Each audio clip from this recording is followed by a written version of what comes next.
con la grabación.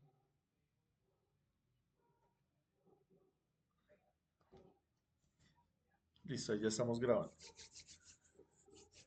Listo, entonces en la presentación de hoy vamos a revisar conceptos importantes referentes a la medición, también a la normatividad y en la última parte vamos a mirar el tema de los mercados fotovoltaicos. Listo, entonces ya hemos mirado de manera muy general el funcionamiento de los paneles, del inversor, de las baterías. Ya con esos ejercicios que hemos hecho, con la revisión de los datasheets, con el entendimiento del principio de funcionamiento de cada uno de los elementos, ya entender más o menos cómo es que se dimensionan los sistemas, cómo es que, eh, cuáles criterios vamos a utilizar para tomar decisiones, si ponemos un sistema on-grid, un sistema off-grid, conectado a la red, si vamos a inyectar energía a la red. Más o menos ya tenemos una idea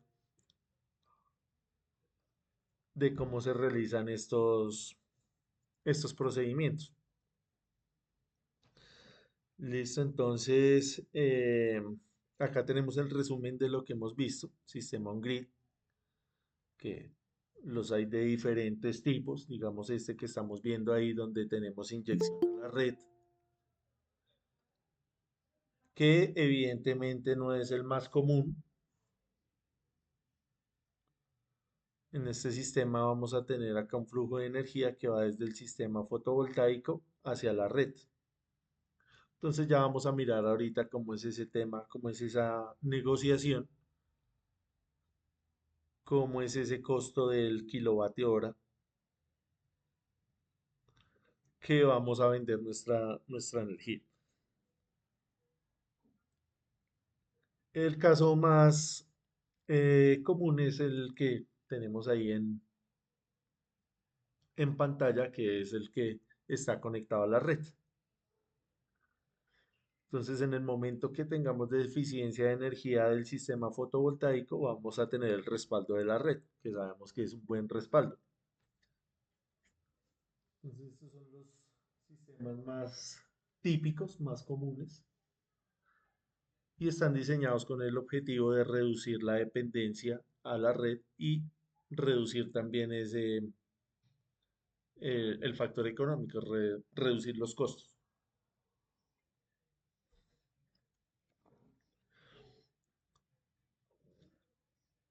Y el otro caso es donde tenemos el funcionamiento solamente de día del sistema fotovoltaico. Cubrimos esa demanda energética durante el día y en la noche solamente vamos a tener eh, la conexión a la red. Entonces vimos varios ejemplos como el del SENA, el de la Nacional. Funcionan de esta manera. Durante el día se extrae la energía del sistema fotovoltaico y en la noche solamente dependemos de la red. O sea, es un sistema sin baterías. Entonces ese sistema es bastante óptimo porque no vamos a gastar en baterías, que sabemos que es un costo bastante considerable. Sería lo más cómodo, profesor. Sí, señor. Pero volvemos a lo mismo, dependiendo de la necesidad. Que si usted necesita hacer un sistema totalmente desconectado de la red, como el que estamos viendo acá, un sistema off-grid, ya es por obligación, porque es en un lugar donde el acceso a la red es complicado. Entonces, ¿dónde es común esto? En las zonas rurales. En las zonas rurales, sí, señor. Ujú. De estos ejemplos también yo les compartí los documentos, espero que los hayan visto. Estos se los compartí desde el inicio del curso, que les pedí el favor que revisaran cómo era ese diseño. ¿Listo? Entonces, de pronto, si hemos estado cortos de tiempo, ahí están los documentos en el grupo para que vayan y los revisen. El de Leticia y el de Villa de Leyva, que son sistemas off-grid. ¿Listo? Entonces, porfa, para que lo revisen, ahí está bien detallado. Ya con lo que hemos hablado en el curso, con la terminología que hemos utilizado, ya ustedes pueden ir a mirar con más criterio esos documentos, ya pueden entender de mejor manera cómo fueron diseñados, cómo fueron dimensionados y tenerlos como guía para una posible necesidad que usted tenga de ir a diseñar un sistema de este.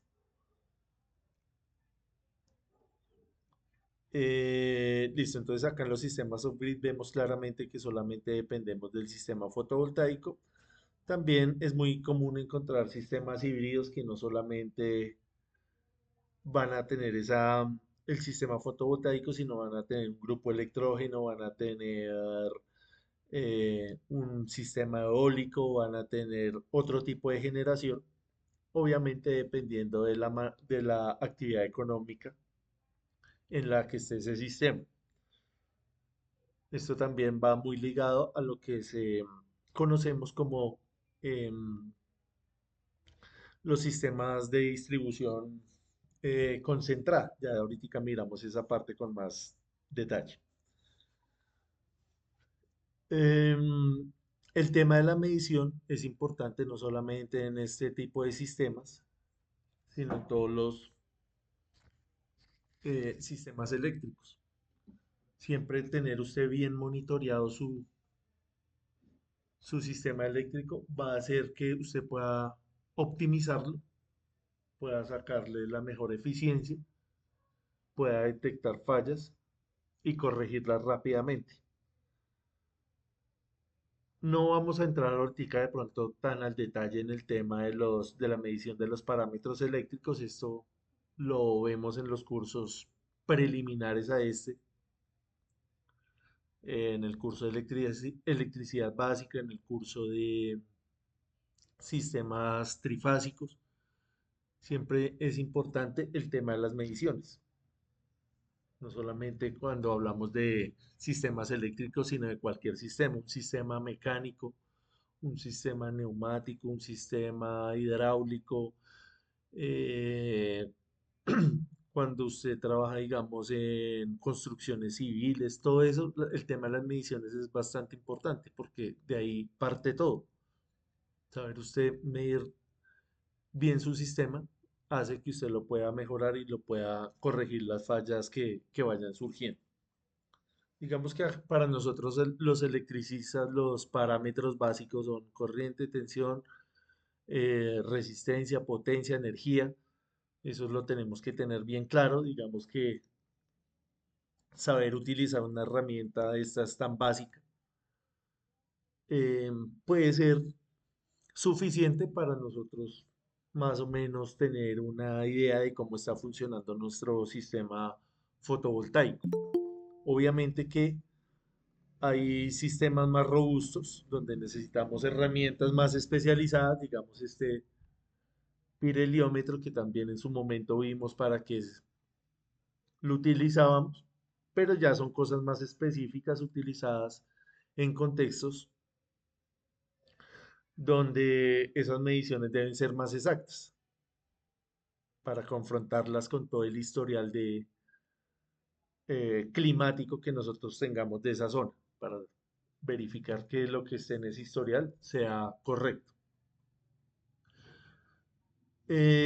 Vamos a mirar ahorita cómo es ese funcionamiento de la inyección a la red. Entonces, para eso vamos a mirar el tema de los contadores, de los medidores, que los hay de diferentes tipos. Entonces, el más común es el unidireccional, que como su nombre lo indica, solamente está midiendo el flujo de la energía en una dirección. En este caso estamos hablando de la red hacia las cargas. Entonces hay de diferentes tecnologías, de las más antiguas, que son estos de inducción, que como su nombre lo indican, funcionan con el principio de inducción de Faraday, donde se mide ahí un campo eléctrico y se hace un movimiento acá mecánico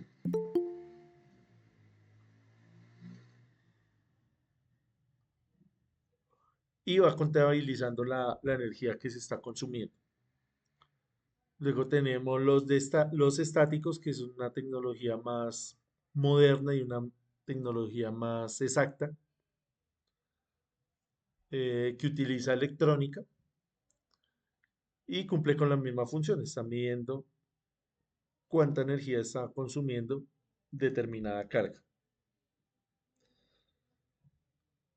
Eh, Esto en cuanto a los unidireccionales. Luego tenemos el medidor bidireccional. Entonces, este medidor bidireccional, como su nombre lo indica, tiene la capacidad de medir la energía que viene de la red y también la energía que sale hacia la red. Entonces, él automáticamente hace esa suma y resta de energía y nos da un valor total. También dependiendo del fabricante y dependiendo de la tecnología.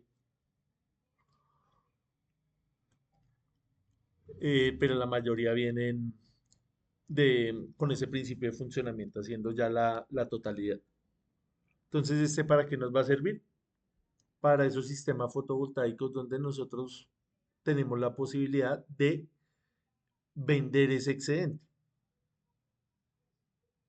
Entonces, usted diseñó su sistema fotovoltaico, ve que le está sobrando energía, usted hace un negocio con la operador de red y vende esa energía.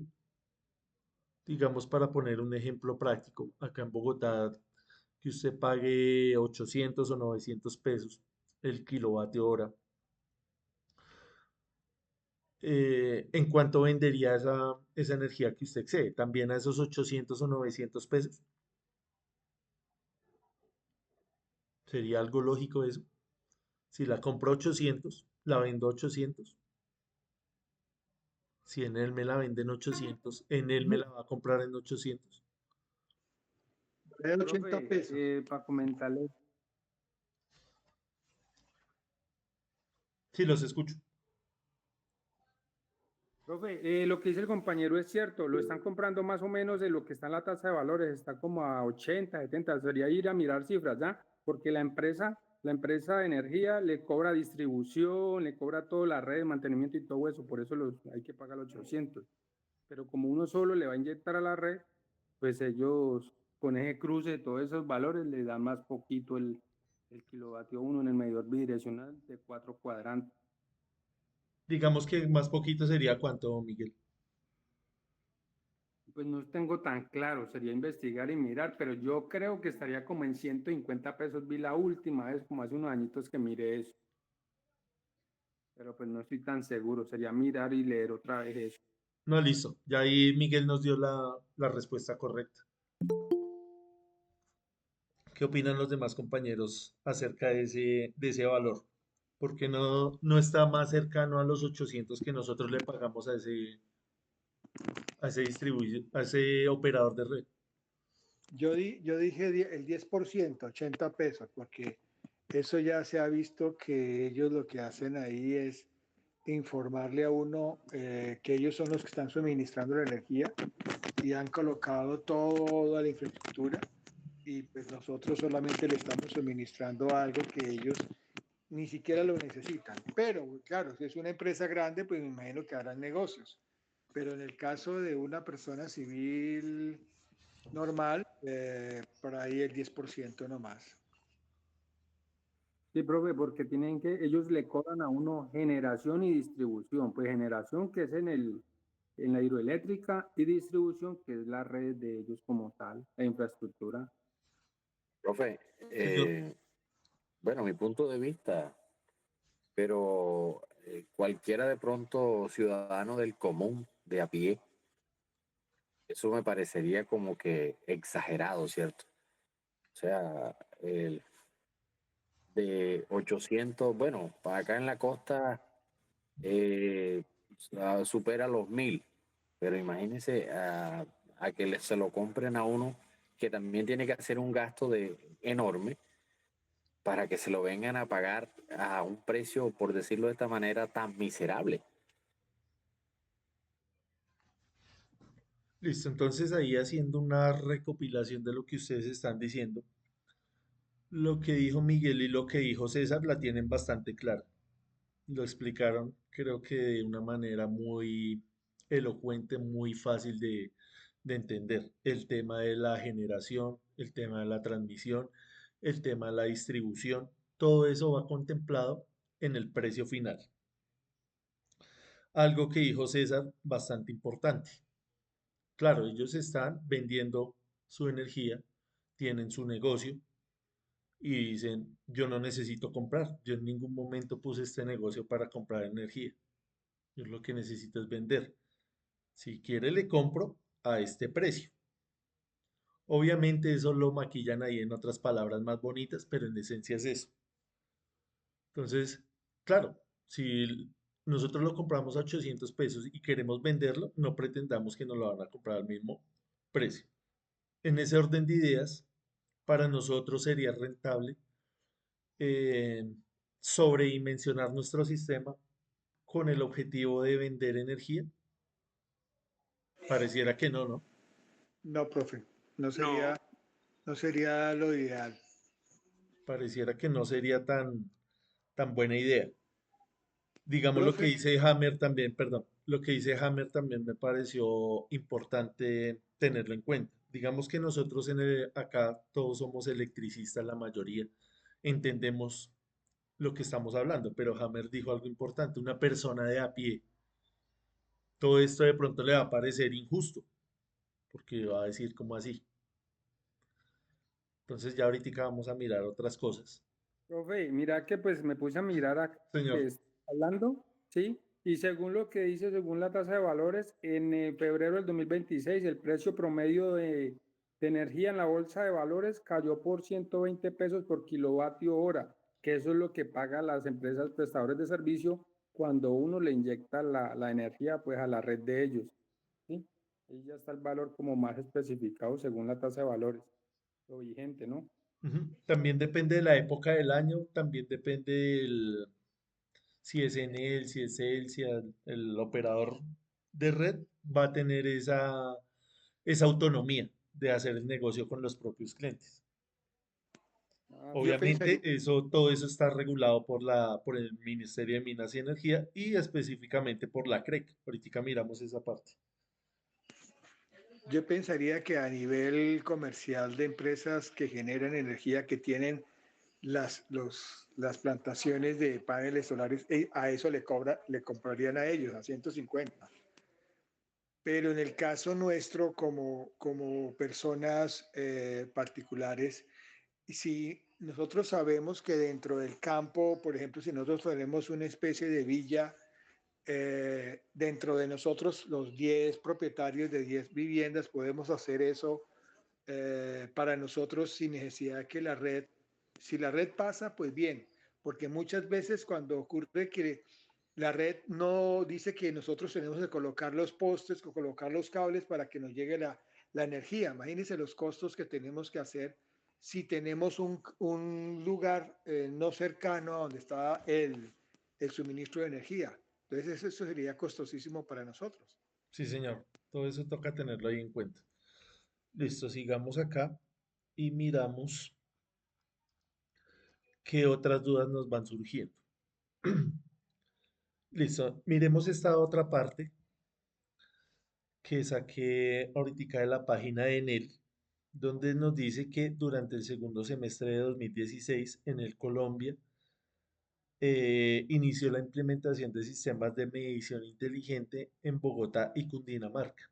El proyecto consistía en cambiar 40.000 medidores, que son medidores inteligentes. Acá vemos cuál es la influencia de Enel a nivel mundial. Tiene acá influencia en Italia, España, eh, y en países de Latinoamérica como Argentina, Chile y Brasil, incluido Profe, Colombia también. Señor. comentarles algo, ¿sí? Pues de pronto yo trabajo con la parte con una empresa comercializadora de acá al Valle del Cauca, ¿sí? Con Celsia. Resulta de que pues lo que estamos hablando de los medidores inteligentes es porque esos medidores son más precisos, ¿ya? Los medidores de disco son medidores mecánicos 100% y son clase 2, no es tanto la precisión como los medidores electrónicos clase 1, ¿sí? Bueno, en cuanto a eso, pues también acá en Colombia están comenzando a implementar el cambio de tecnología, ¿ya? Por avance tecnológico, por esta situación, porque los inteligentes son mucho más precisos, ¿ya? Que los medidores de disco. Listo, pero creo que ahí lo que está diciendo su merced es esta parte. Este es el de disco, el que dice usted que es de inducción, y este es el electrónico o el estático. Pero fíjese que hasta ahí no hemos hablado de que es inteligente o no inteligente. El tema de la inteligencia se refiere es al tratamiento de datos y de la recopilación de esos datos. Entonces acá lo que venden ellos es precisamente eso, cómo recopila esa información, cómo lee esos datos. Entonces vamos a leer acá rápidamente. Dice, el medidor inteligente registra todos los datos de consumo de energía y luego encripta esa información para enviarle a los concentradores de datos por medio de una red eléctrica con una frecuencia de transmisión cada 15 minutos. O sea, va por el mismo cable de potencia. Ustedes saben que ya los cables modernos no solamente transmiten la energía eléctrica, sino también transmiten datos, información. Luego, la información de los medidores inteligentes se reúne en diversos concentradores instalados en la ciudad y luego la envían a un solo paquete de datos por red inalámbrica al centro de operaciones de medición inteligente. Tercero, analiza y administra el centro de operaciones de medición inteligente o sistema central, analiza la información y administra la energía de cada punto de conexión, desconexión y medición de manera continua. Digamos que estas tres características, me gustó lo que dijo ahorita el compañero, se me fue ahorita el nombre, Hammer creo que es, perdón que esa memoria.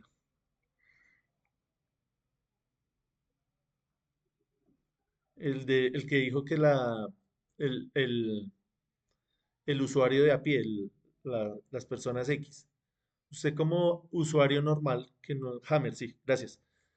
Usted como usuario que no tiene ni idea de qué es todo este tema de la transmisión, generación, la medición, ¿a usted le importa algo de esto? De cómo el operador de red esté haciendo las mediciones o que cada 15 minutos haga un censo de la energía, Para nada.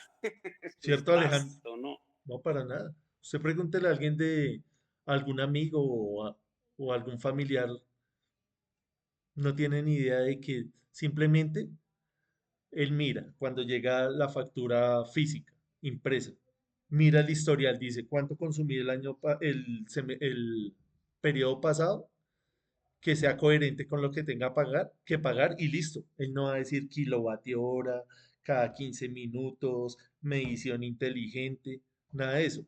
Pero si usted se pone a mirar lo que nos quiere vender en él, es como si nos estuviera haciendo un favor a nosotros como usuarios.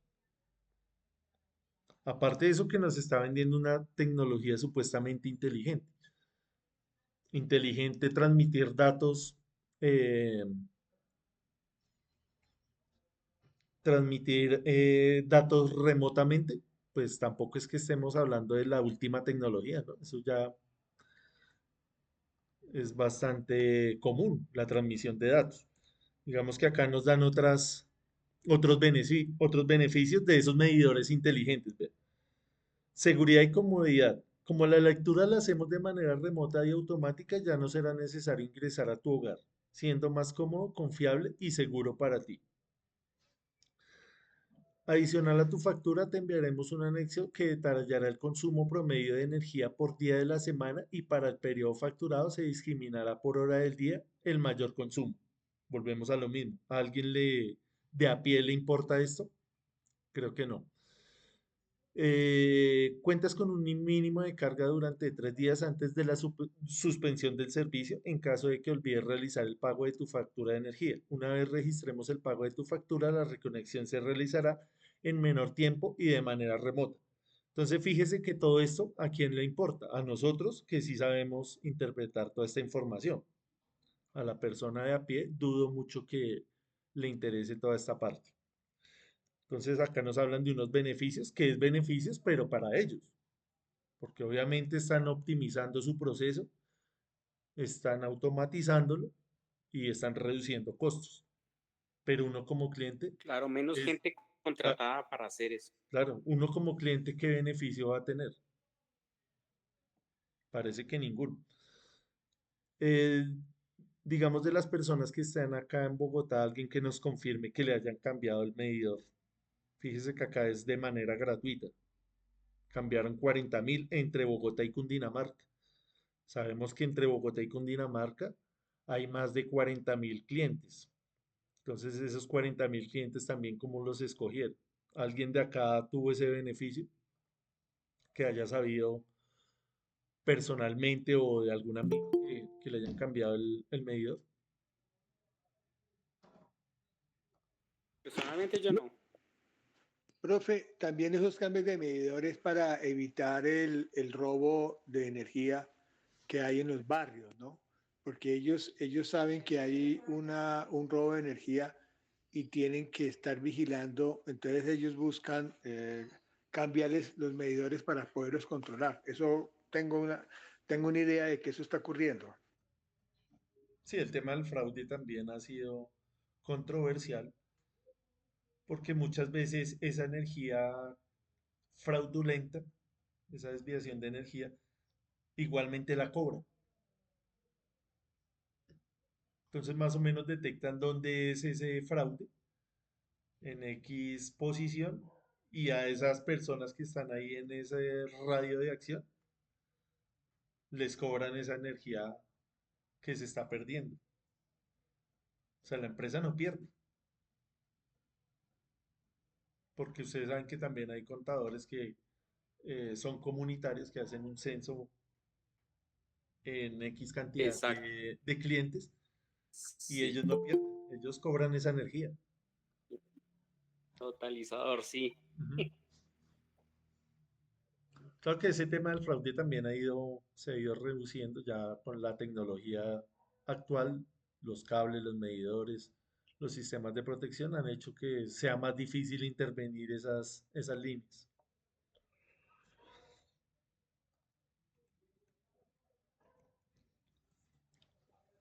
Listo, entonces estas mediciones inteligentes, eh, ¿quiénes la van a utilizar? Digamos, una persona que trabaje en este tipo de instalaciones, que ofrezca ese servicio de instalaciones. Obviamente, si usted ofrece el servicio de instalación, tiene que ofrecer el servicio de mantenimiento. Entonces, son herramientas que no solamente las utilizan esos grandes distribuidores de energía como Enel, Celsia, sino también EPM, sino nosotros también como pequeños eh, emprendedores o empresarios. Pero es lo mismo.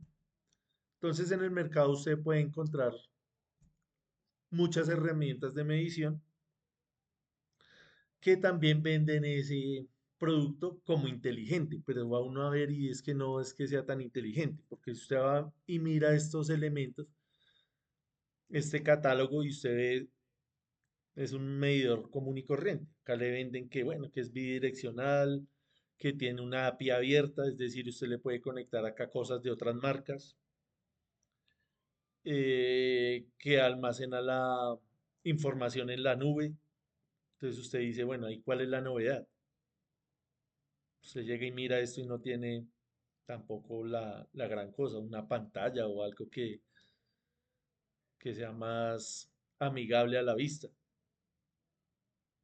Entonces simplemente es un medidor ahí trifásico donde tiene sus tres transformadores de corriente, tiene una conexión Bluetooth y usted puede extraer información de ahí. Este simplemente es un ejemplo que encontré ahí en internet, pero obviamente hay muchas más cosas en el mercado. Entonces usted puede medir acá los parámetros desde el sistema fotovoltaico en la parte DC, también en la parte AC, y él le va a dar unas gráficas así como las que estamos viendo acá, donde le va a dar información de curvas de potencia, energía acumulada, balance energético, indicadores en vivo de tensión, corriente, potencia y parámetros claves que le van a servir a usted para tomar decisiones y optimizar su sistema.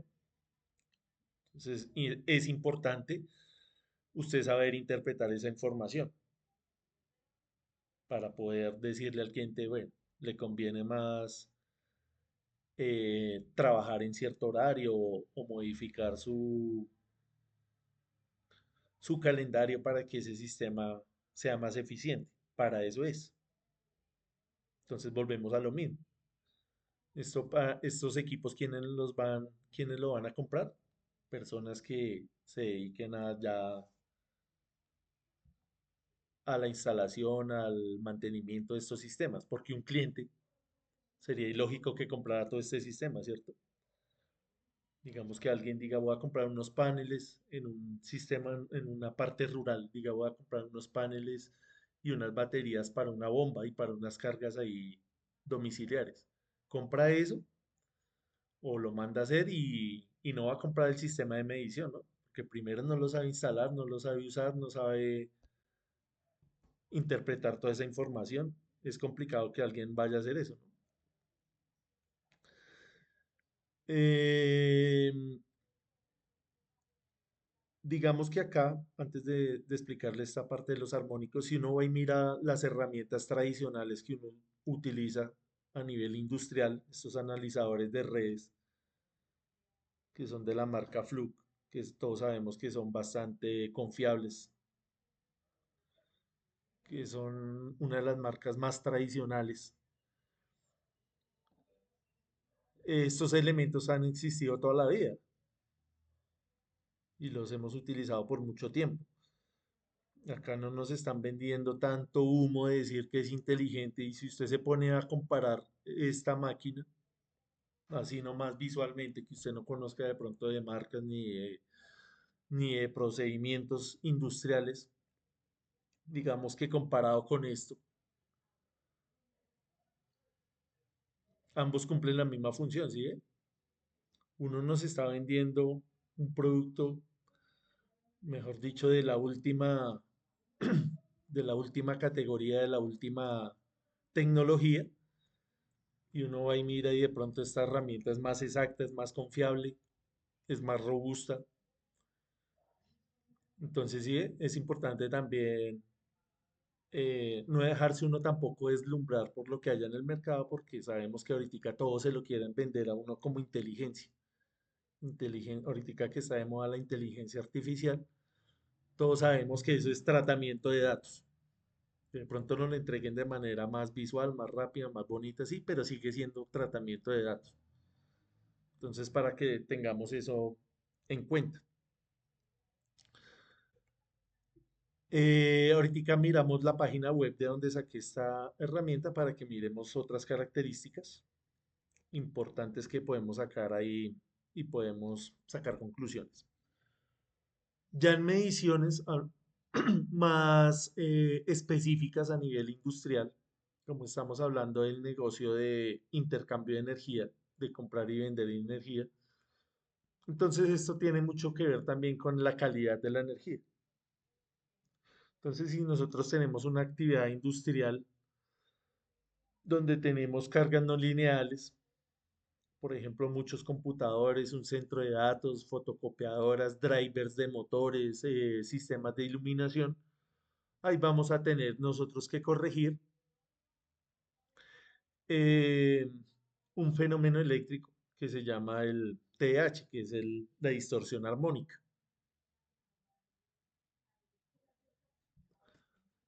Todos estos elementos de electrónica, cómo están construidos en sus componentes básicos. Tienen diodos, tiristores, transistores. Todos estos elementos son considerados cargas no lineales porque no obedecen a la ley de Ohm, como por ejemplo una resistencia, un condensador o una bobina que sí son cargas lineales, obedecen a esa ley de Ohm. Entonces, ¿qué es lo que generan esas cargas no lineales? esta distorsión de la onda. Entonces, cuando usted mide con el analizador de redes, con este elemento, y usted tiene cargas lineales, usted lo que va a tener es una onda bonita, una onda sinusoidal pura. El operador de red tiene que garantizarle esa calidad de esa onda. Cuando usted le conecta cargas no lineales, usted va a generar esa distorsión, que esa distorsión se va a retornar a la red. Si usted no la corrige, entonces el operador de red le va a poner a usted una multa. Le va a dar unos plazos también para que usted corrija esa distorsión. ¿Cómo se corrige esa distorsión? Entonces acá se ponen unos filtros. Eso es una electrónica que lo que hace es generar esa misma distorsión de manera inversa, de tal manera que cuando se vuelvan a encontrar, que cuando se sumen, el resultado sea nuevamente esa onda sinusoidal pura. Acá estamos tratando de resumir así muy fácil eh, estos conceptos, sabemos que no son tan sencillos y no vienen tampoco tanto al caso de lo que estamos hablando acá en el curso. Esto lo tratamos más cuando en el curso de sistemas trifásicos, pero es importante tenerlo en cuenta porque estamos hablando acá de intercambio de energía. ¿Listo? Entonces así de manera muy general, a grosso modo, así es como funcionan estos filtros. Acá vemos en diagrama de barras cuáles son esos em, reactivos más comunes, que son los de tercero, quinto y séptimo grado. Acá los vemos en la falla y acá los vemos ya corregida. Esto no lo consideramos tanto como una falla, sino es una consecuencia. Que si sabemos que nosotros vamos a conectar motores y drivers y cosas de cargas no lineales, eso no va a ser una falla, es una causa debida a las cargas, al tipo de cargas. Sabemos que tenemos que corregirla, no la podemos considerar como una falla. Luego tenemos el factor de potencia, que ese sí creo que es más familiar para todos, que es producido por las cargas inductivas. Entonces, cuando usted tiene muchos motores, la corriente se va a adelantar con respecto a la tensión, es decir, esta onda de corriente va a estar adelantada con respecto a la de la tensión y va a generar lo que conocemos como eh, la potencia reactiva. Ese factor de potencia hay que corregirlo. Eso se corrige con condensadores, bancos de condensadores que trabajan simultáneamente con los filtros activos y corrigen ambas situaciones, el tema de los armónicos y el tema del factor de potencia. Ambas eh, fenómenos físicos van a generar que se caliente la red y va a generar pérdidas. Entonces tenemos que evitar que esa inyección a la red sea limpia, ese retorno que nosotros estamos devolviendo a la red sea de buena calidad. Y más si estamos hablando de comercialización de energía. Si usted va a vender energía, aún más va a tener que garantizar que esa energía que está vendiendo sea de buena calidad. Listo, no sé si tengamos algo más que añadir referente al factor de potencia y a los armónicos. Más o menos claro.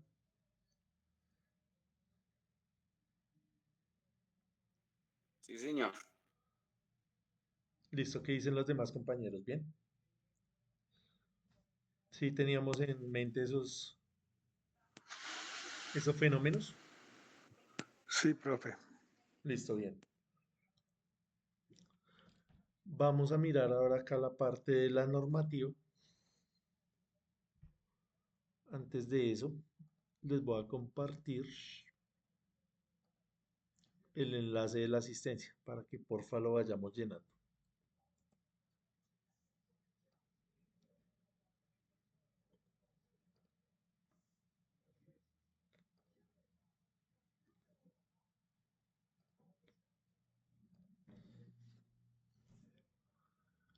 Listo, entonces todos sabemos que para cualquier instalación eléctrica nosotros tenemos que basarnos en la normatividad colombiana, que es el RETIE, la NTC 2050, el RETILAB, el RETICU, hay muchas normas. Entonces, cuando usted se pone a leer estas normas, ahí le va remitiendo a otros estándares internacionales. Ya vamos a mirar qué estándares. Este RETIE es un documento público. Eh, Ahorita les comparto una versión impresa que tengo. También les voy a compartir un link. Ese link es más amigable porque le va a permitir una mejor visualización. Está más bonito que la versión impresa. Entonces les recomiendo más bien que lo revisen ahí en línea.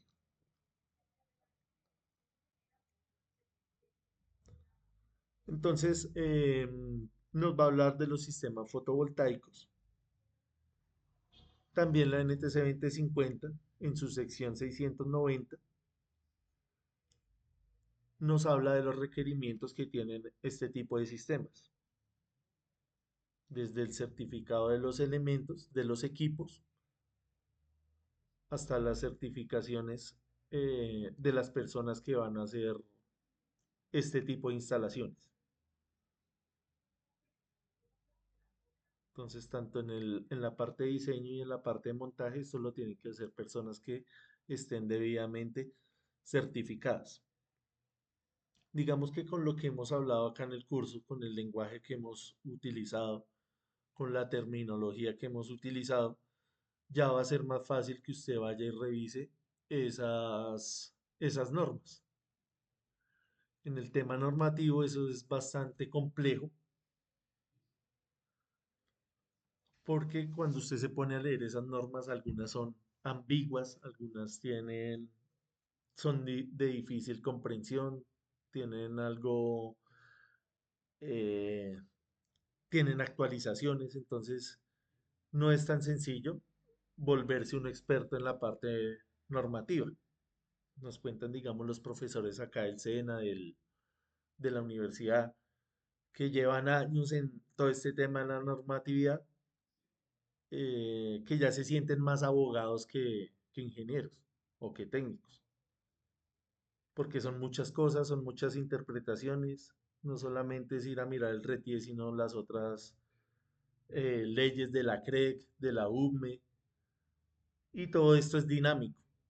Entonces es bastante demandante ir a meterse en este cuento de la normatividad. Obviamente, pues nosotros acá tenemos que ir a revisar esas normas, tratar de entender lo que más se pueda, pero depende también mucho de los gustos, ¿no? Hay gente que le gusta más la parte técnica, decir, bueno, voy a ir a conectar, voy a ir a instalar. Otras personas les gusta más el tema del diseño, otras personas el tema de la comercialización de elementos, otros la parte normativa, entonces son muchas cosas, ¿no?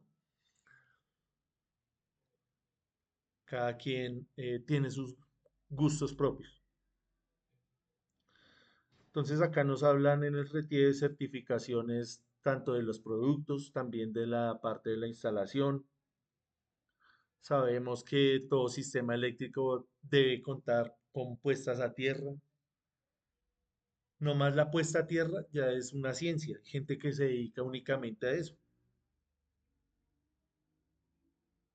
Todas las puestas a tierra son diferentes. Dimensionar un sistema de puesta a tierra tiene que usted hacer mediciones allá, enriquecer el suelo, utilizar determinado material, utilizar determinada eh,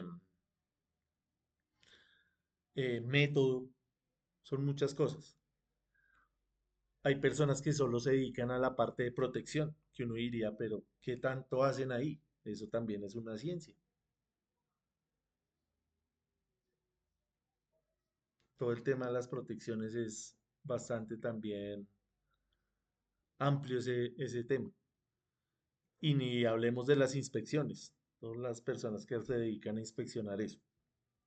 Son muchas cosas eh, para hacer una instalación de estas. Acá cualquier elemento que nosotros utilicemos en el sistema fotovoltaico debemos garantizar que sea un elemento certificado. Acá puse como ejemplo un panel, pero puede ser cualquier cosa. Puede ser el cable, puede ser el breaker, puede ser el diodo, puede ser el combiner box, puede ser una simple cinta.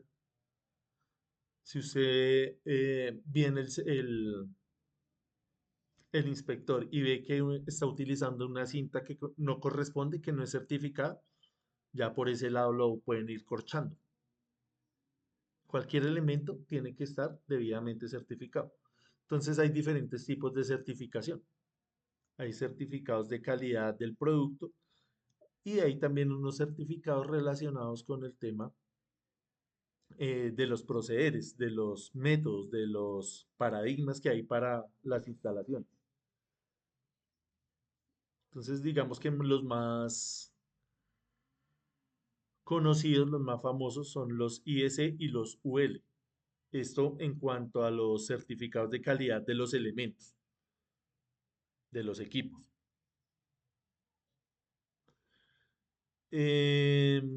Acá nos hablan de la NTC 2050 de la sección 690 relacionada con todo el tema de la certificación profesional y también de la seguridad, de la protección no solamente del sistema fotovoltaico desde sus componentes, sino también de las personas que van a instalar ese sistema. Digamos acá para poner un ejemplo, usted debe garantizar en un banco de baterías unos valores mínimos.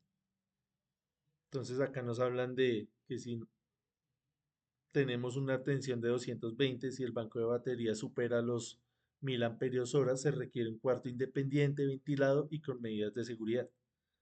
Entonces, si su sistema está cerca de estos valores, usted ya debe garantizar acá un sistema de ventilación. Debe garantizar acá que haya buena iluminación, cosas como esa. El tema de las distancias, la señalización, la limpieza. Esto es simplemente un ejemplo.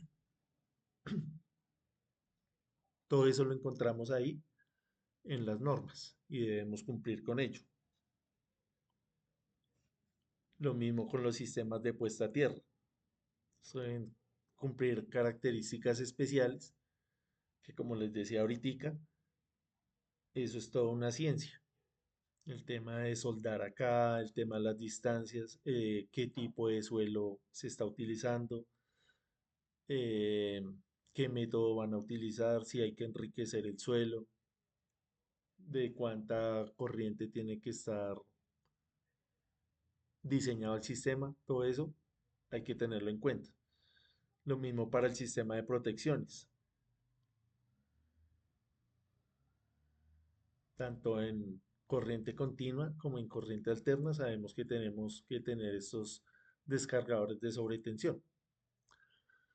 Entonces, digamos que nosotros vamos a hacer un sistema muy modesto, muy elemental, vamos a utilizar elementos certificados, ya vamos un paso adelante, porque esos elementos certificados van a cumplir con todos los estándares. Entonces, cuando venga el inspector a revisar nuestro sistema, vamos a tener que hacer muy pocas correcciones, digamos de distancia, de pronto que hayamos cometido un error de pasar un cable por donde no era, cosas como esa. Pero no podemos ir a decir, no, estoy utilizando acá un breaker o una cinta o un panel o una batería que no es certificada. Va a ser más grave porque vamos a tener que reemplazar ese elemento y sabemos que ya pagamos por ese elemento. Entonces es mejor utilizar cosas certificadas.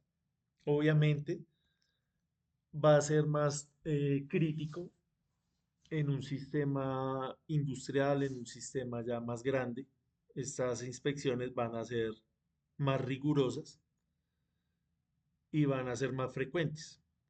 Digamos que usted hace un sistema rural, entonces no va a ser tanta la rigurosidad, no va a llegar con tanta periodicidad esa persona a revisar su sistema, sino va a ser en un lapso de más tiempo, mientras que acá son más frecuentes esas inspecciones. Sí, Alejandro. Profe, una pregunta. ¿Esos Señor. sistemas están o deben, cuando son, bueno, tienen que estar o tendrían que estar protegidos por una red por actividad será única? No lo entendí, Alejandro. Sí, contra rayos. Ah, sí, claro. Tiene que tener el sistema de puesta a tierra son tres partes. El de fallas del sistema, el de pararrayos y hay uno que se llama tierra aislada, que ese puede ser opcional dependiendo de los equipos que nosotros vayamos a utilizar. Hay equipos que necesitan una referencia a tierra obligatoriamente para funcionar.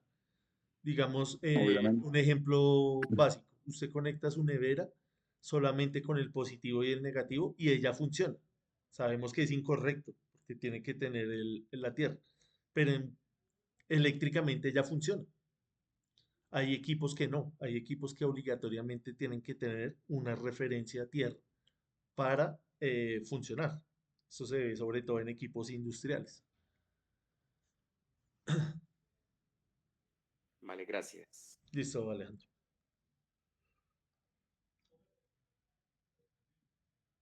Em, Nos toca mirar también este artículo 690 de la NTC 2050, eso nos toca trabajo autónomo. Digamos que acá otro ejemplo, el tema de los cables, de los colores. Entonces usted si ya sabe comprar estos cables, ya va bien, porque ya sabe que el positivo es rojo, el negativo es negro, el de tierra es amarillo, amarillo verde. El tema de las tuberías, si va a utilizar PVC, si va a utilizar MT, dependiendo. Las cajas, el material de los fusibles, cada uno de ellos va a tener acá estándares. Digamos, este IP66 y IP67 se refiere a los materiales con los que están construidos. Entonces, fíjese que estos son simplemente ejemplos. Se puede encontrar para cada uno de los elementos un estándar. ¿Listo? Digamos acá para los inversores también. Les voy a compartir la asistencia. Ah, no, ya se las compartí. Porfa, llenen la asistencia. Tomémonos un descanso antes de que quedemos ahí otra vez hablando solos. Veámonos a las 9:10 y terminamos con la presentación. Listo, gracias por la participación. Listo, profe. Ok, sí, señor. 9:10.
Listo, entonces vamos a continuar con la presentación. Confirmamos, porfa, que estemos viendo la pantalla, que me estén escuchando bien.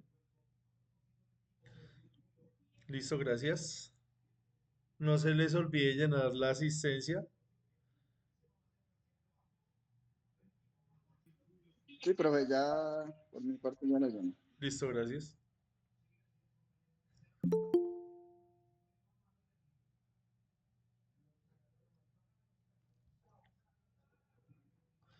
Listo, entonces habíamos quedado acá en esta diapositiva y estábamos mirando los ejemplos de cada una de los elementos.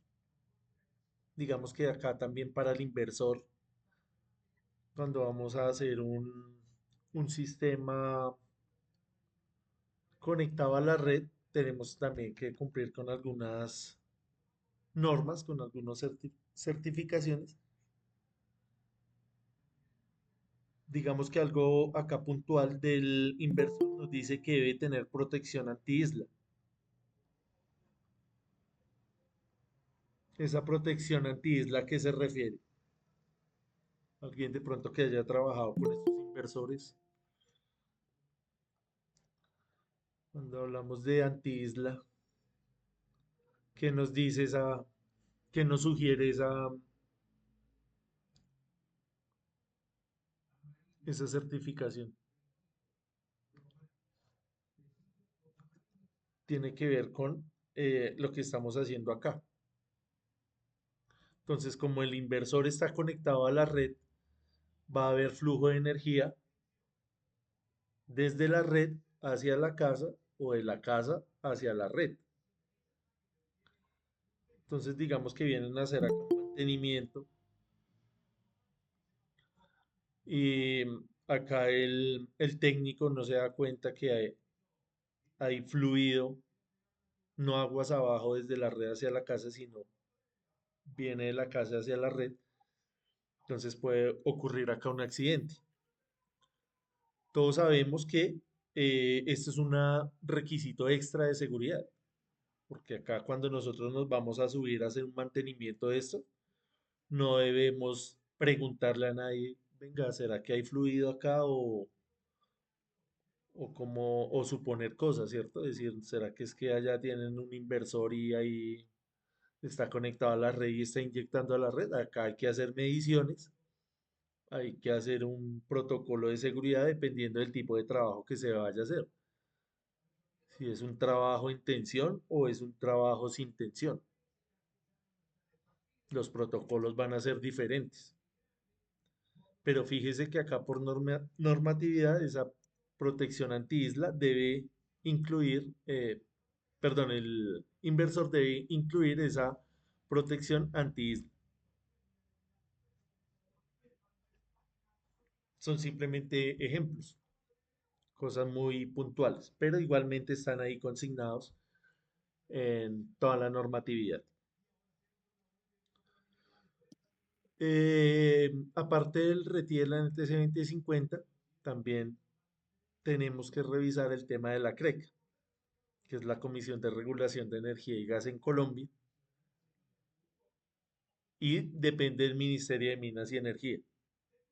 Entonces, sus funciones principales son las de regulación para definir eh, las reglas no solamente del sector eléctrico, sino también del sector del gas.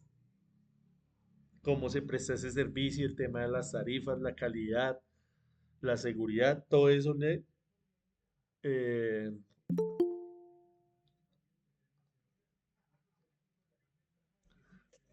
todo eso le confiere al CREC. Tiene que ver con la CREC. El tema también de los mercados eléctricos en todas sus etapas, generación, transmisión, distribución, comercialización, eso lo regula la CREC. El tema del equilibrio de intereses entre usuarios y empresas, lo que hemos hablado ahorita de cómo se hace en ese negocio de transferencia de energía. Eh, la CRE regula la conexión de sistemas fotovoltaicos, autogeneradores y generación distribuida. Cuando hablamos de generación distribuida, ¿a qué nos estamos refiriendo? ¿Les suena familiar este término o esta idea? Generación distribuida. ¿A qué nos referimos con eso? A la UME. Adrián dice que la UME. No, pero es como más un concepto, Adrián.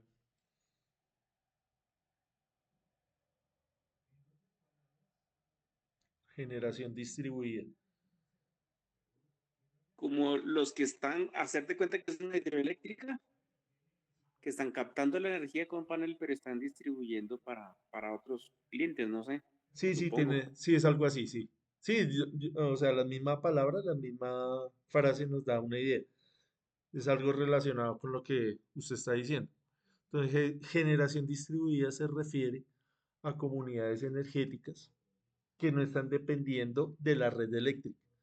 Entonces, digamos que eh, en un barrio o en un sector rural puede haber una distribución o una utilización de la energía, que usted tenga un panel fotovoltaico, que su vecino tenga un sistema eólico o que el otro tenga un sistema de biomasa. Entonces generan esa comunidad que es independiente de la red. Obviamente eso tiene que tener un permiso de la CREC, precisamente. ¿Para qué? Para que no haya una venta externa a esa comunidad, que usted diga, no, es que le vamos a vender a otra persona, lo vamos a vender a otra comunidad. Eso no se puede hacer.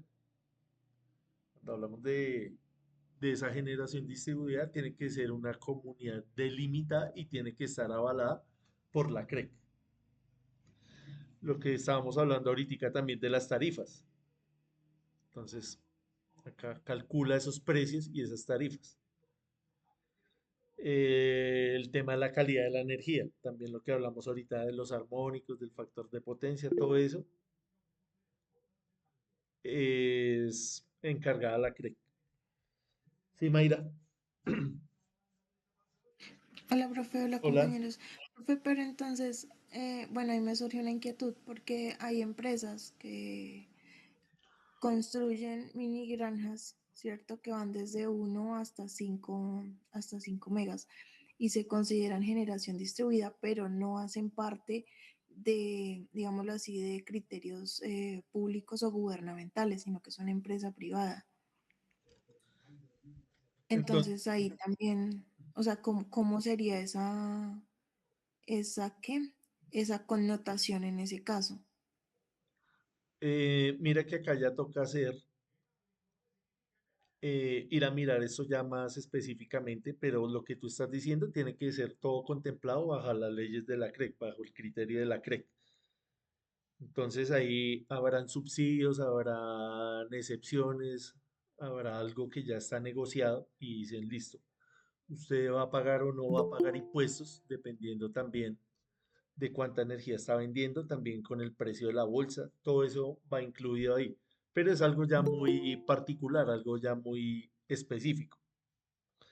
No te puedo decir ahorita sí o no, porque toda esta parte de la CREC, lo que estábamos hablando ahorita en la primera parte, todo esto es muy dinámico, todo esto es bastante ambiguo, en el sentido de que hay muchos operadores de red y cada uno de ellos tiene su propia autonomía, su propia, Propios criterios, sí. sus propios criterios, pero todo eso dentro de la CREC, o sea, no pueden tampoco ir a pasar por encima de eso.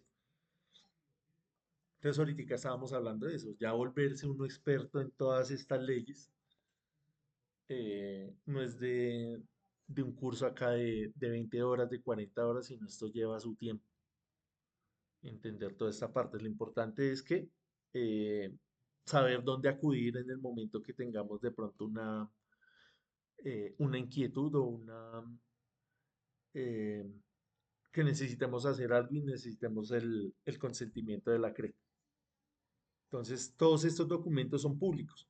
Solo podemos ir a leer al detalle si tenemos, digamos, la necesidad de hacer algún procedimiento. Obviamente tenemos que también buscar a alguien que sea especialista en todos estos temas. Digamos que acá el artículo 030 de 2018 también nos habla de la autogeneración a pequeña escala y de la generación distribuida. Entonces, si vamos a hacer esa comunidad energética, tenemos que mirar acá bien esto, qué nos dicen esa normatividad, para mirar a ver qué podemos y qué no podemos hacer. Acá también hubo una actualización del 2021 para esos trámites burocráticos que antes eran un poco más tediosos. Ahorita ya se han reducido esos tiempos de trámite. Pues si queremos hacer esa generación distribuida, entonces tenemos que ir a hacer un trámite. Allá es donde nos van a decir, bueno, pueden y no pueden hacer tal cosa, tal procedimiento. La medición neta. Entonces, ahorita que estábamos hablando de los medidores bidireccionales, em, acá esos excedentes que nosotros vamos a inyectar a la red se pueden descontar automáticamente de la factura. Si se genera más de lo que se consume, se paga el precio de bolsa. Hasta ahí sería bonito, pero ponen la siguiente parte. O al acordado con el comercializador, que esta sería la última parte que se aplica. Entonces, por eso les decía que esto es ambiguo, porque alguien se pondría contento. Acá dice, esos kilovatios se pagan al precio de la bolsa. Hasta ahí, esa lectura es amigable. Ya después uno lee esta última parte, ya no es tan amigable. Y así es todo, así son todas artículos y leyes. Siempre dicen sí y después dicen no. Entonces siempre lo que ocurre es que le pagan a lo que usted acuerde con el comercializador y el comercializador prácticamente es el que le dice el precio, le dice, se lo pago a tanto. Listo. No sé si tengamos algo más que añadir ahí con la parte de la CREC.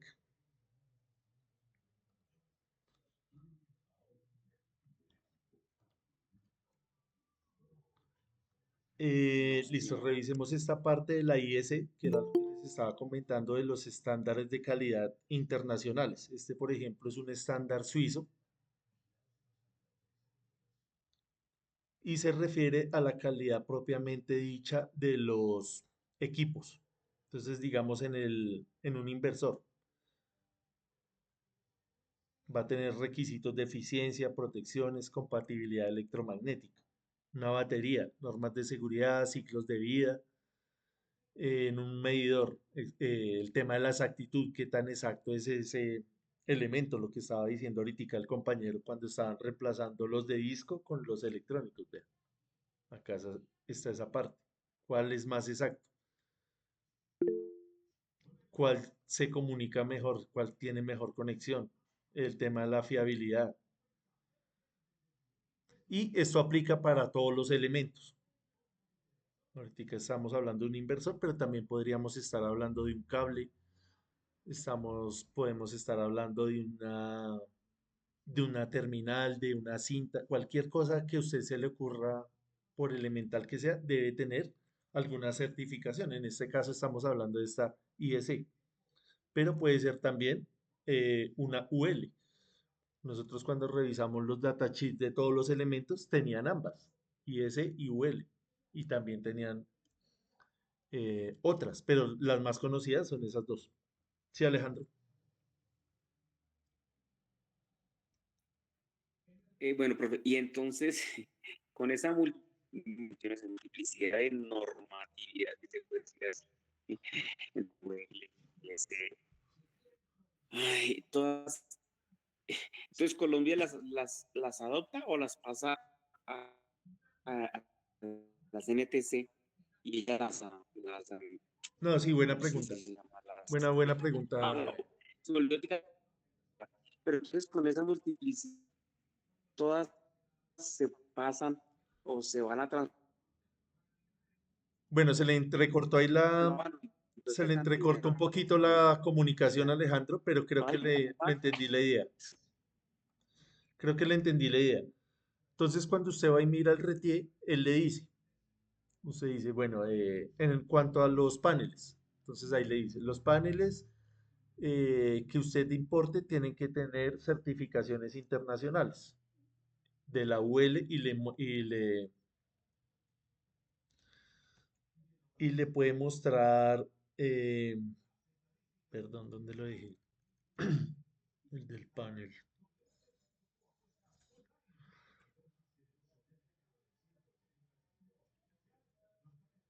Acá es, entonces le dice, a ver si era acá, digamos algo específico. Usted puede encontrar algo como este, certificaciones de conformidad de producto de un organismo acreditado. Eh, Acá también en la NTC 2050 le puede decir algo relacionado con esas normas internacionales, donde dije la del panel.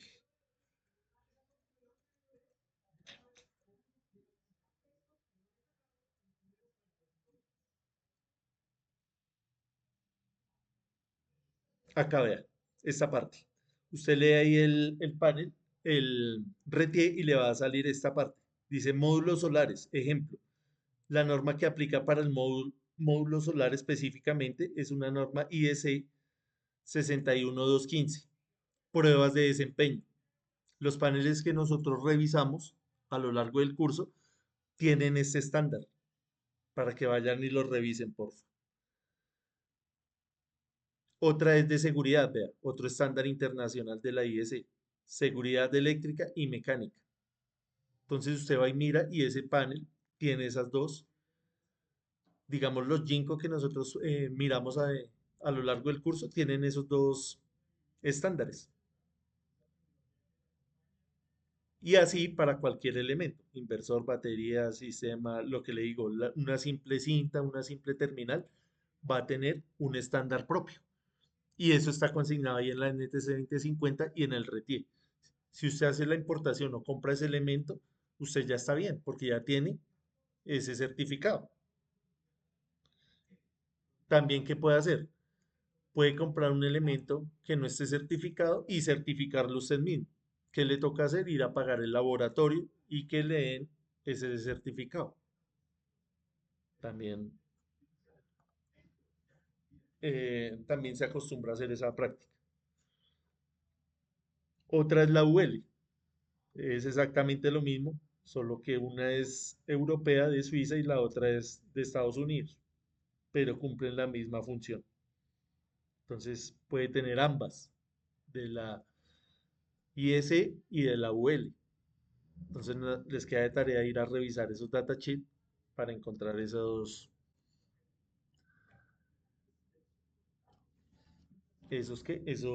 estándares.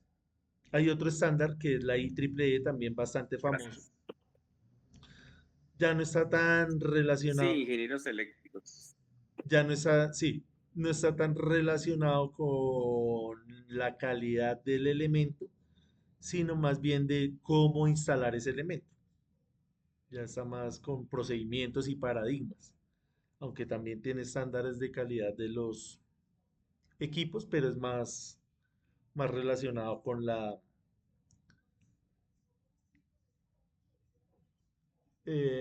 montajes. Entonces acá están las diferencias para que ustedes la tengan ahí a mano. Luego vienen las certificaciones ISO. ¿A qué se refieren estas certificaciones? Entonces, digamos, volviendo al tema del panel, ¿cómo fue fabricado ese panel?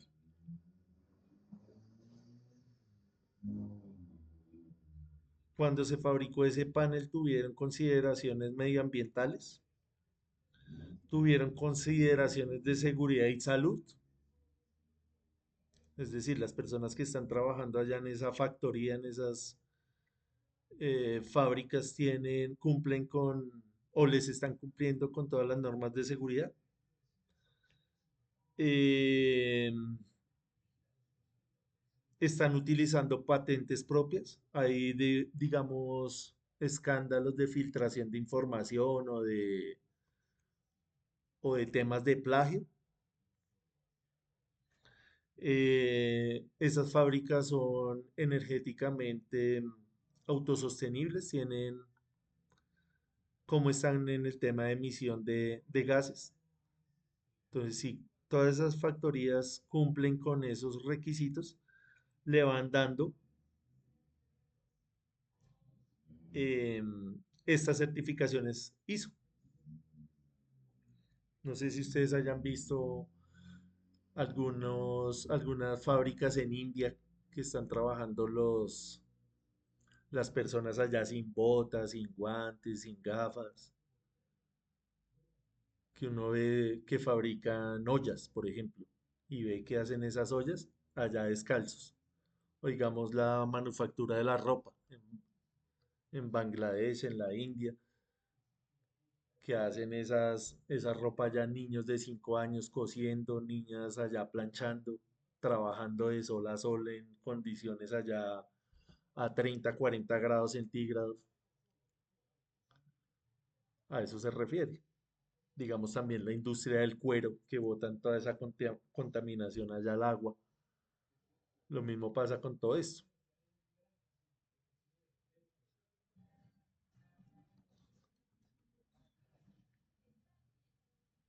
Entonces acá está resumido lo que estamos hablando ahí. Listo, no sé si tengamos algo más que aportar o que decir referente a la parte normativa y de los estándares.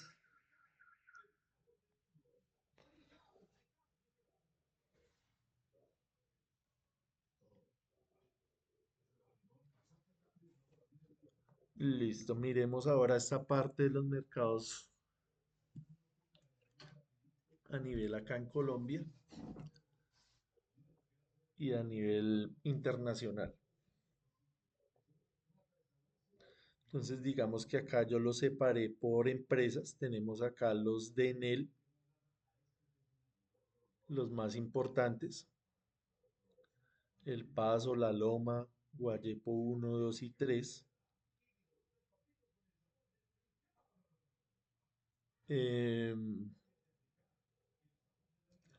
Entonces acá vemos cómo ha sido ese crecimiento en los últimos años. Tiene mucho que ver también con las metas internacionales. Ya vamos a mirar esa parte del Acuerdo de París. Em, Esta es de Isagen. Ahorita creo que hubo un compañero que nos dijo que estaba trabajando acá en estos proyectos. El de los llanos, el de los bosques de Bolívar, Sabana Larga. Eso es administrado por Isagen. Sabemos que hay muchas empresas incluidas ahí. No es solamente Isagen, sino una parte es la generación, otra es la transmisión, otra es la distribución, y esos son muchos contratos y subcontratos. Acá vemos también algunos proyectos de Celsia en el Valle del Cauca, en Bolívar, en Tolima, en el Cesar, en Sucre, de diferentes capacidades. EPM también tiene sus proyectos. Todos ellos obviamente no solamente están en la parte fotovoltaica, sino en toda la parte también hidroeléctrica y en la parte térmica. Acá vemos un ejemplo de EPM, de una alianza que hizo también con el gobierno nacional para instalar este en el fuerte militar ahí de Ptolemaida.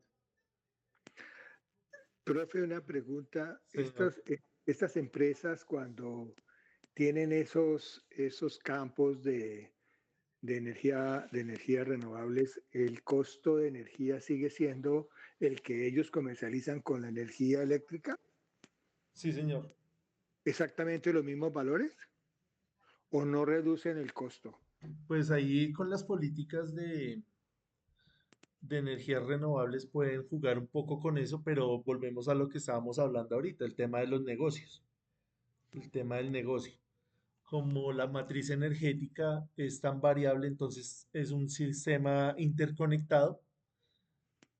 Entonces ellos dicen, no importa de dónde venga la procedencia de la energía, siempre va a ser ese el costo.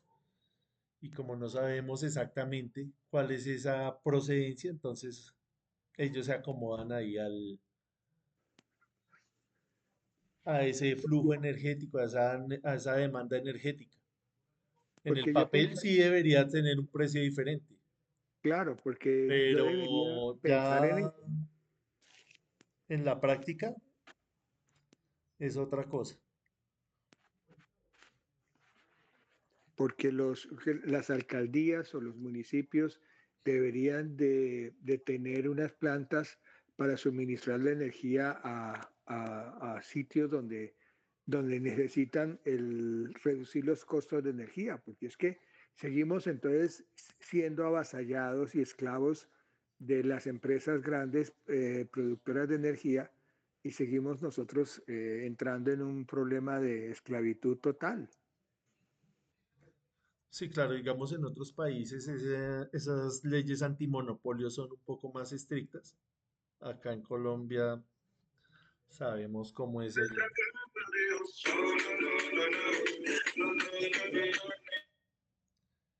acá en Colombia sabemos cómo se maneja eso. Esto está relacionado con lo que les estaba comentando de la COP21, el Acuerdo de París, donde una comunidad de países tienen sus propias metas eh,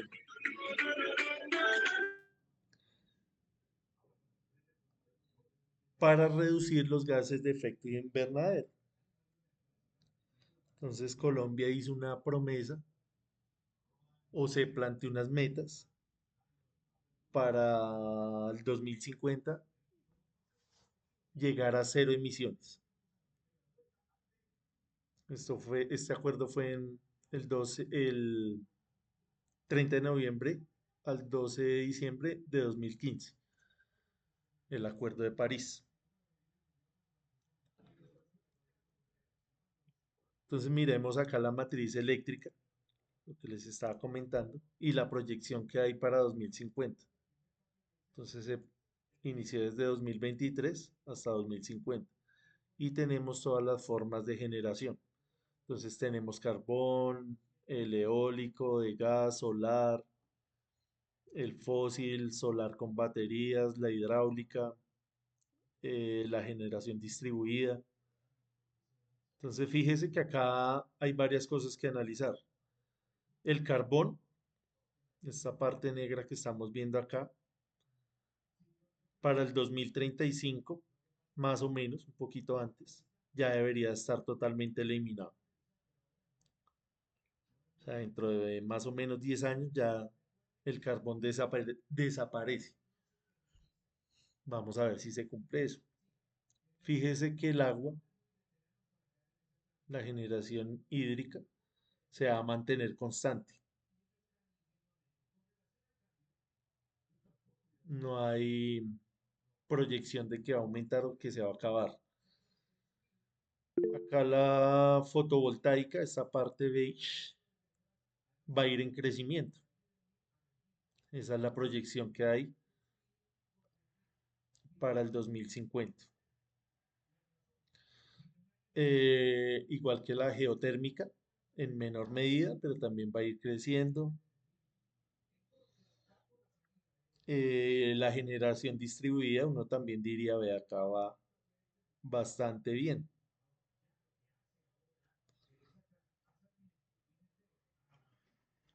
Entonces, con esta información podemos tomar decisiones.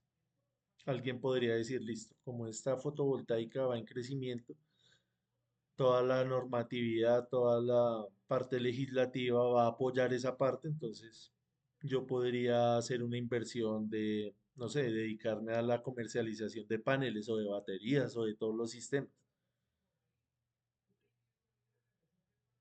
o estudiar algo de esto porque parece que hay futuro con eso.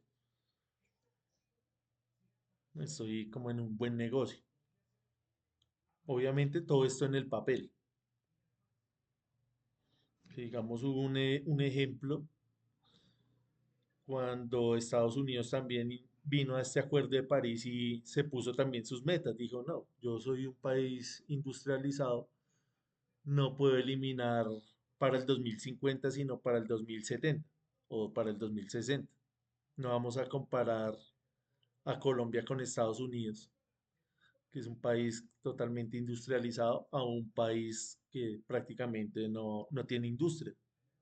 Toda la economía colombiana está más basada en la parte extractivista que en la producción de alguna tecnología. No hacemos carros, no hacemos paneles, no hacemos celulares, no hacemos nada. Todo lo compramos, lo importamos. Es muy poquita la tecnología que nosotros tenemos. Entonces esas metas son diferentes. Para Colombia será más fácil llegar a ese cero en el 2050 que para Corea, para China, para Estados Unidos, que son países que sí son eh, industrializados. Entonces tiene también que ver con esos cambios de gobierno y con esos cambios de políticas. Entonces una cosa fue lo que firmó acá Biden y dijo, sí, listo, para tal fecha. Y vino Trump y dijo, vamos a sacar petróleo, vamos a comprar gas, vamos a volver otra vez a Estados Unidos el líder mundial. ¿Alguien le puede decir algo a Trump? Nadie. Entonces son cosas muy políticas. Toda esta información, perdón, es también documentación pública. Ahorita les comparto ese documento para que lo tengan ahí a la mano y también lo lean. Acá nos hablan también de esas transferencias eléctricas, que era lo que estaba diciendo ahorita el compañero César.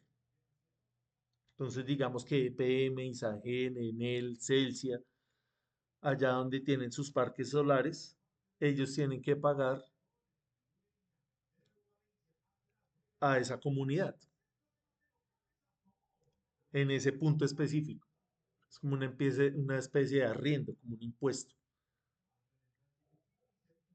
Entonces, acá en este documento nos hablan precisamente de eso,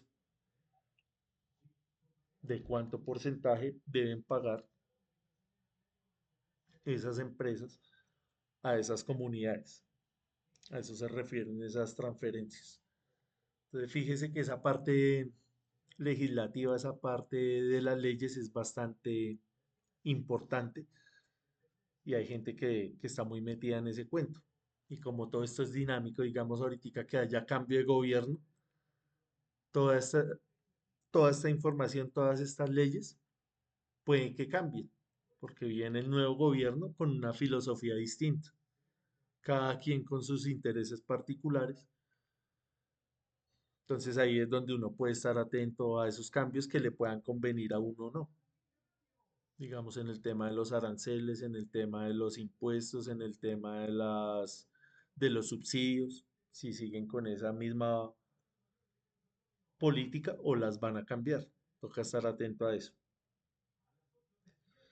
Entonces acá nos muestran también em, cómo es ese avance, cómo es esa democratización de la energía, cómo se está tratando también de incentivar a las empresas, a los pequeños productores para que instalen todas estas eh, fuentes de energía no renovable. Pero volvemos a lo mismo, esto toca ir a mirarlo con pinzas y mirar a ver quiénes son los que de verdad van a sacar provecho de eso. Acá no se ve tan claro este paso a paso, pero ahorita les comparto el documento. Entonces, todo viene ligado, digamos acá, el tema de las oportunidades laborales. Hay mucho de dónde escoger. Entonces, si a usted le gusta el tema del diseño, entonces el tema del manejo de las herramientas computacionales, el AutoCAD, el PVC, el Helioscope, modelar esos sistemas, proyectarlos, esa es una oportunidad. Eh, digamos, los maestros de obra, los electricistas certificados para hacer este tipo de montajes, la supervisión de cuadrillas. Ahí puede haber también una oportunidad en el tema también del mantenimiento, del monitoreo, lo que estábamos hablando ahorita de las herramientas de medición. Eh, si usted conoce bien los sistemas, puede proponer mejoras, que es lo que ocurre en las empresas, en cualquier actividad económica, que llegan los analistas y dicen, yo puedo hacer que ese sistema funcione mejor. Ese sistema no necesita 100 personas, sino 90 personas. Y lo mejoran. Así es eh, este mundo de la industria. Eh, tiene que ver también con esto de las consultorías, de las asesorías energéticas, el gestor de proyectos, especialistas también de financieros, que tiene mucho que ver también con esa parte legislativa. El que conoce la ley tiene el sartén acá por el mango porque sabe cuándo comprar, cuándo no comprar, a quién comprar, con quién hablar para las certificaciones para que le agilicen.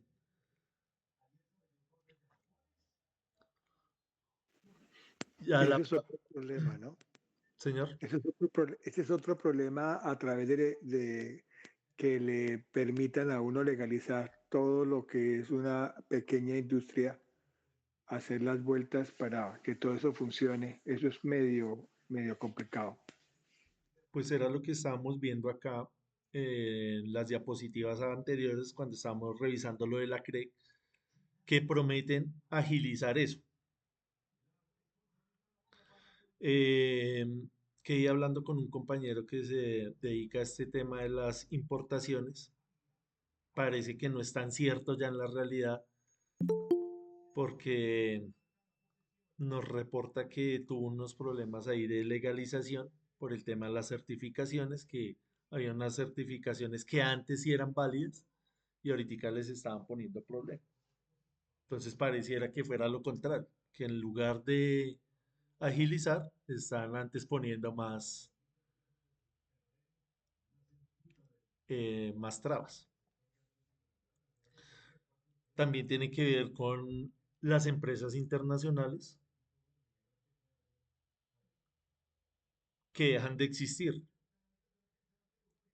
Entonces, digamos, usted compró un panel hace 10 años y sabemos que la garantía de ese panel es de 30 años y usted va a reclamar una garantía y va y mira y esa empresa ya no existe.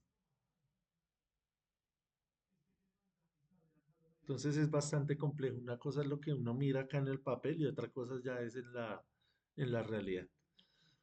Otra oportunidad laboral, el tema de la investigación e innovación. Digamos que acá en el SENA también hay un laboratorio así donde se estudian los paneles, pero es más a nivel como educativo, porque ir a proponer algo diferente, difícil ir a comparar un laboratorio acá del SENA con un laboratorio que tengan allá en China, con mentes de todo el mundo trabajando y optimizando esos procesos. Entonces, de pronto acá alguien tiene que ser una mente muy especial para que vaya a trabajar allá en un equipo de eso, que sabemos que de todo el mundo hay gente muy capacitada. Obviamente, si nos gusta esa parte, pues chévere. Acá vemos cómo es ese mercado a nivel internacional. Vemos que esto ha ido en crecimiento. Acá tenemos una fuente de información, se llama IRENA, que es una fuente internacional que mide cómo ha sido ese crecimiento de la energía solar fotovoltaica. Entonces, digamos que China, la Unión Europea y Estados Unidos son los que van punteando en todos los rubros, tanto en capacidad instalada como en creación de patentes, en creación de tecnología, son los que van ahí a la vanguardia. Entonces esa tendencia ha ido aumentando a lo largo de los años. El costo de los paneles, de las baterías, todo eso se ha ido reduciendo y ha permitido que esta tecnología fotovoltaica sea cada vez más barata. Y esa es la tendencia.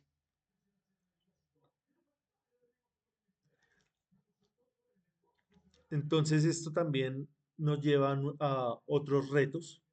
Por ejemplo, si están creciendo esos parques fotovoltaicos, también tienen que crecer las redes de transmisión. Entonces ese también es un reto. Toca renovar esa red, porque ya la que existe actualmente no da abasto para transmitir toda la energía.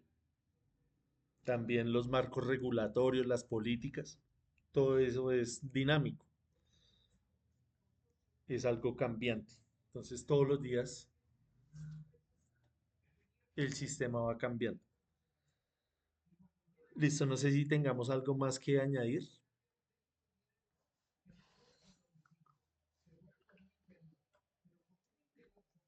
¿Alguna pregunta adicional? ¿Observaciones? ¿Inquietudes?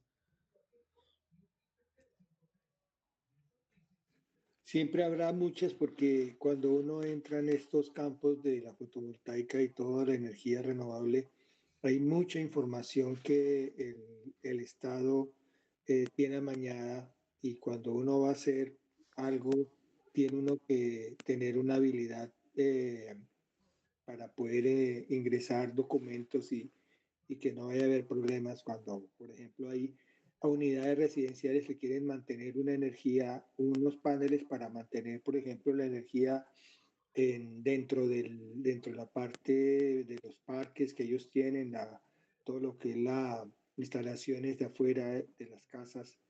Eso es un problema. Sí, señor.